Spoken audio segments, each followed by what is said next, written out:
Listen, following football costs enough money already, so don't let your mobile bill mug you off.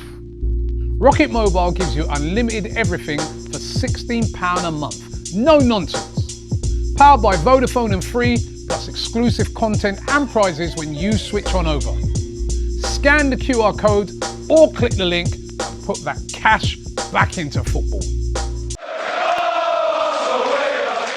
My AFTV, I'm here with Christian after Arsenal drawing at Stamford Bridge with Chelsea 1-1, honours even. Christian, run me through how you saw this game.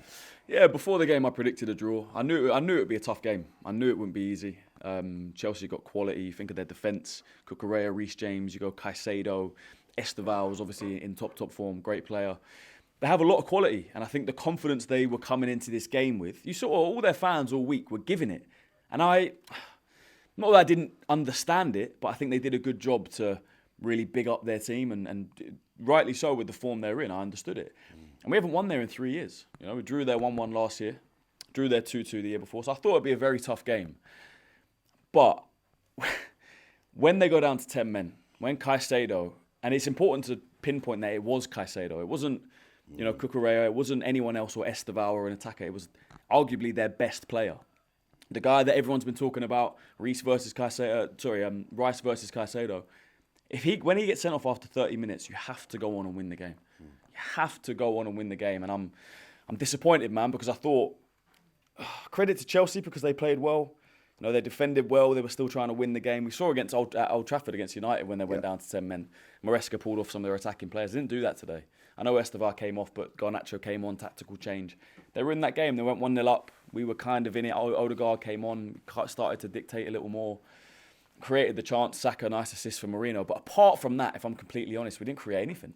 You know, I can't argue that. What's going on there?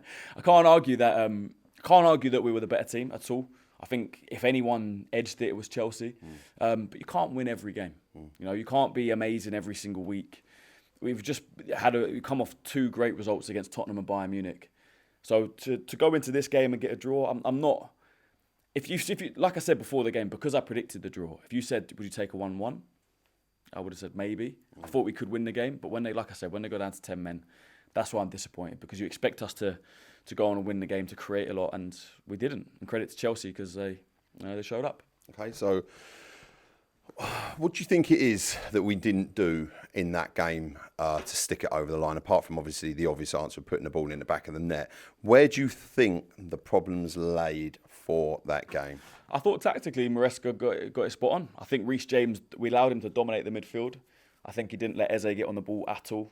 Declan Rice was in and out of the game as well, and when he got the ball, he was deep. Zubimendi picked up a yellow card early on, which affected his game as well.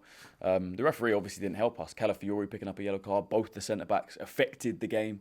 And I think missing Gabriel and Saliba, I know I said it on the stream multiple times, it plays a part. Those 2 players, you think, but our attacking players, they help our build-up.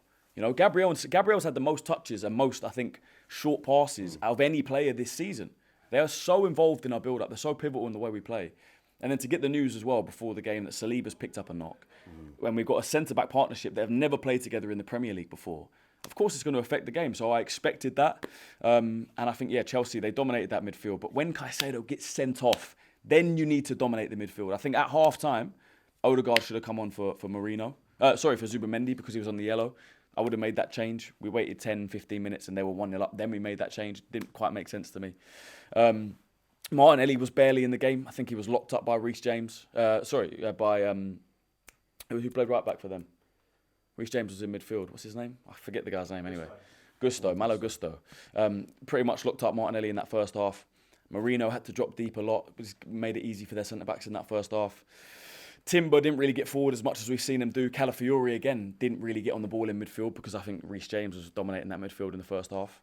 And we didn't create enough to win the game. Yeah, so disappointed, as you say. Let's go on to the referee first in the first half. What do you make of a few of the bookings? Yeah, he's a joke. He's a joke, man. I'm so used to seeing it, though. What's his name? Anthony Taylor. One of them is the Baldy. They're all the same. Like, it's a joke, man. He'd issued 3 yellow cards in the first 12 minutes. You could argue none of them even needed to be a yellow.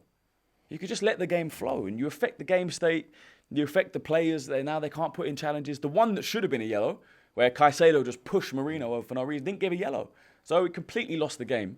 It doesn't surprise me that Caicedo puts in that challenge with how little control the referee had on that game. Absolutely dreadful, but I'm bored of it, man. I don't want to talk about referees. I'd rather talk about the game. Right, so let's talk about Wednesday night, Brentford at home. Yeah, a game we've got to go and win. Respect to Brentford, they've done a good job this season after being kind of decimated in the summer with the players they lost and the manager, of course. But a game you've got to win, and then we've got a tough game away at Villa. So, yeah, like I said, you can't win every game. You can't win them all. It's not going to happen. I think going into this game, I had confidence. I thought we could win it. I predicted a draw. Like I say, with the context of going down to 10 men, a draw now looks like a bad result, but we move. We move. So is this 1 point gained or 2 points dropped? It's 2 points dropped, for sure. I think every Arsenal fan will say that on the game state with them going down to 10. I think Chelsea fans will be buzzing with this. And I think they'll get a lot of confidence for how they played as well. You know Cole Palmer, he's going to come back in. They went down to 10 men. Caicedo got sent off. They still play well. Esteval went off at half-time. So, yeah, Chelsea look good. They're impressing me. I think they're a very good team. I think they're definitely in this title race. But we're still 5 points clear of City, 6 of Chelsea. Just go and do our job in the next few games. So you say this is a 3-horse race now between Arsenal, Chelsea and City? Absolutely. Yeah, for sure. And has this changed your opinion on how this season's going to go? Where do you see us finishing up this season? Yeah, we still win this league. Yeah? I'm still confident. It's one of the toughest places we'll go all season. And it's not just about going there, it's about the form they were in. Like I said, you go through their team. They're confident. Sanchez, they're bigging him up.